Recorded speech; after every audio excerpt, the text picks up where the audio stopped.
Good morning student. आज मैं आपको पैसिव वॉइस का फोर्थ पार्ट पढ़ाने जा रहा हूँ और इसमें मैं आपको बताऊंगा, ये स्पेशल रूल पे आधारित है। बेसिक्स मैं अपने तीन पार्टों में कवर किया और इसको फोर्थ पार्ट को मैं अब कवर कर रहा हूँ। इसमें मैं इम्परेटिव सेंटेंस को कैसे पैसिव में बदला जाता है इसको बताऊंगा और हम देखेंगे। मैं यहाँ पे आपको लिख दिया हूँ रूल्स कि इम्परेटिव सेंटेंस को का स्ट्रक्चर है let plus object plus be plus V3। ये एकदम आसान है, केवल इसी जो स्ट्रक्चर है उसी पे हमको सेंटेंस को बैठा देना है, कुछ नहीं करना है। देखिए मैं शुरू करता हूँ। एक सेंटेंस मैं बनाया हूँ, open the door.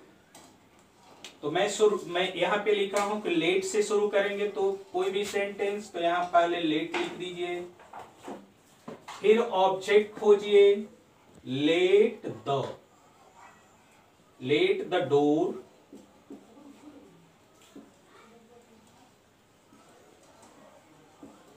Be opened. आप यहाँ देख सकते हैं लेट के बाद हम ऑब्जेक्ट को लिखेंगे, उसके बाद बी को लिखेंगे और उसके बाद V3 लिखेंगे। तो वही चीज मैं किया हूँ, कुछ दूसरा चीज नहीं किया हूँ। कंफ्यूज होने की आवश्यकता आपको एकदम नहीं है।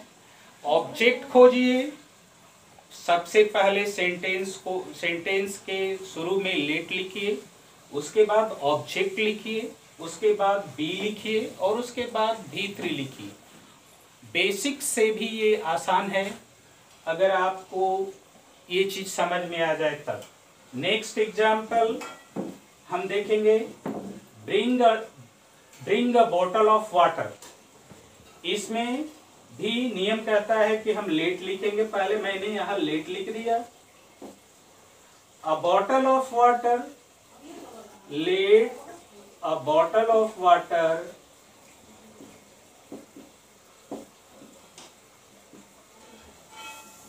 ये ऑब्जेक्ट है आपका।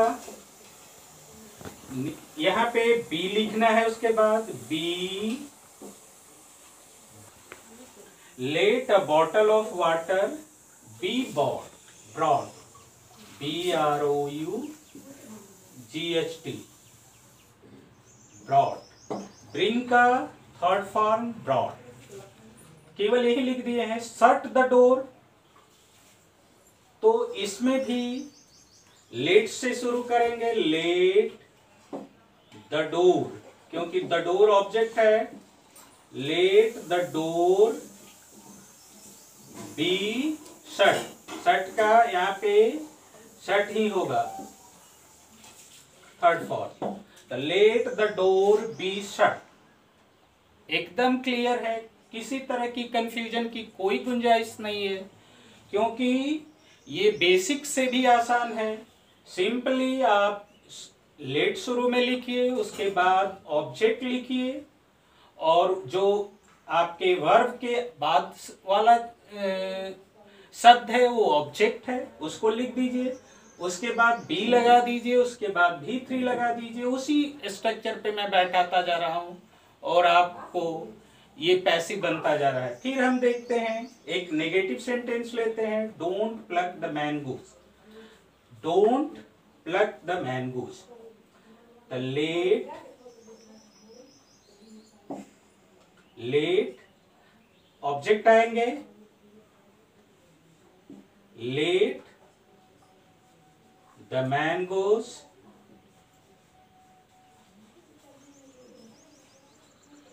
अब इसके बाद हम नॉट लगा देंगे, let the mangoes not be plucked.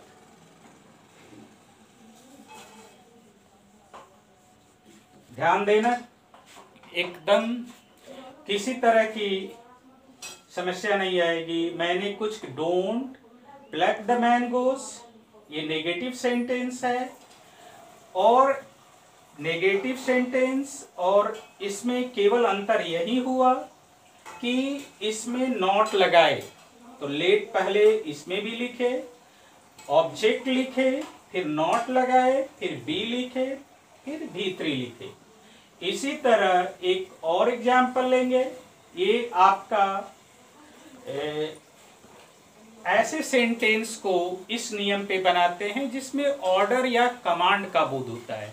मतलब किसी को जब हम आदेश देते हैं तो ऐसे सेंटेंस को हम लेट से बनाते हैं, let plus object plus be plus V3। तो मुझे जहां तक समझ में आ रहा है ये चीज आपको समझ में आ गई होगी। अब हम इसके नेक्स्ट पार्ट पे चलेंगे जो एडवाइस पे आधारित है। किसी को जब सलाह दी जाती है, ऐसे सेंटेंस जो किसी को सलाह देने के लिए प्रयुक्त होते हैं उसको हम पैसिव में कैसे बदलते हैं उसका भी स्ट्रक्चर है।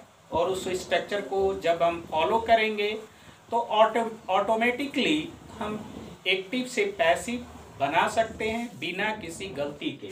तो आइए शुरू करते हैं बिना देरी किए हुए।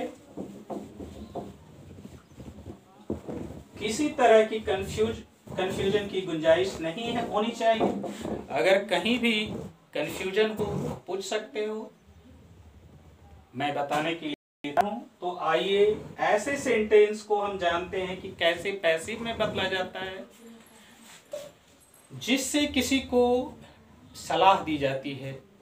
हम आते हैं, इसका स्ट्रक्चर है subject plus should be plus V3।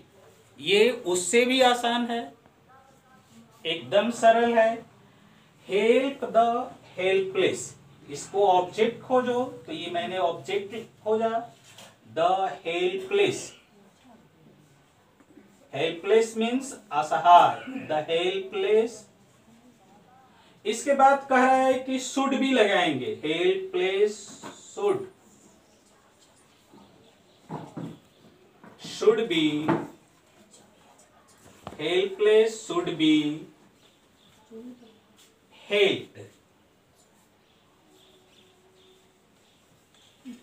ध्यान से देखना, मैं ऑब्जेक्ट को इसमें पहले आइडेंटिफाई किया हूं और उसको लिखा हूं, उसके बाद शुड भी लगा दिया हूं और वर्ब का थर्ड फॉर्म लिख दिया हूं, हेल्प।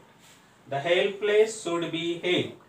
इसी तरह लव योर कंट्री, तो इसमें भी देखो ऐसे अगर हम इसमें किसी को कमांड, अगर कोई कहता है कि अपने देश से प्रेम करो तो वह सलाह देता है। कोई इस तरह का आदेश नहीं दे सकता किसी को, और ना आदेश से कोई अपने देश से प्रेम कर सकता। हमें बड़ों का आदर करना चाहिए।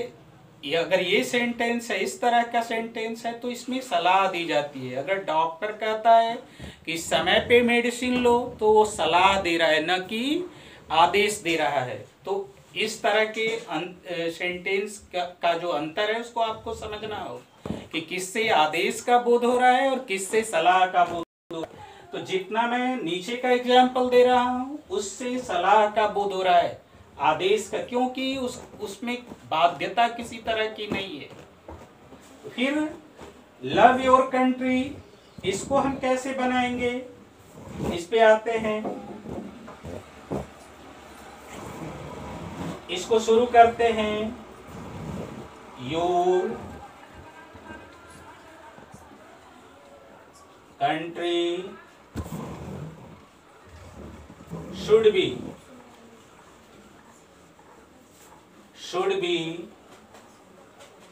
loved, your country should be loved। कुछ नहीं मैं किया, सब्जेक्ट लिखा, जो ऑब्जेक्ट होता है उसको हम सब्जेक्ट में बनाते हैं, ये तो आप जानते हैं। तो इसको मैंने सब्जेक्ट बनाया, उसके बाद शुड बी लिखना है, इस नियम बताता है, तो शुड बी लिख दिया और वर्ब का थर्ड फॉर्म लिख दिया। तो ये हो गया, बन गया। इसी तरह डोंट इंसल्ट द पुअर, तो इसको हम कैसे बनाएंगे, ये नेगेटिव सेंटेंस है, इसमें भी सलाह का बोध हो रहा है कि गरीबों को अपमानित मत करो। तो इसको हम लोग एग्जाम्पल लेंगे, डोंट इंसल्ट द पुअर। इसको कैसे बनाएंगे? द पुअर ऑब्जेक्ट है, पहले हम इसको लिखेंगे the poor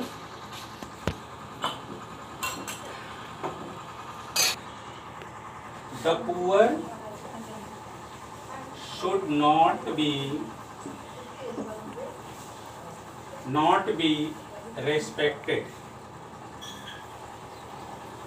No, the poor should not be insulted.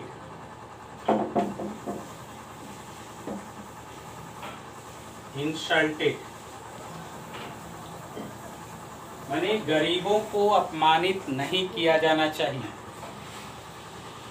अब यहाँ पे रेस्पेक्ट योर एल्डर्स, यहाँ भी सलाह दी जा रही है कि अपने बड़ों का आदर करो। तो हम यहाँ पे your elders should be respected.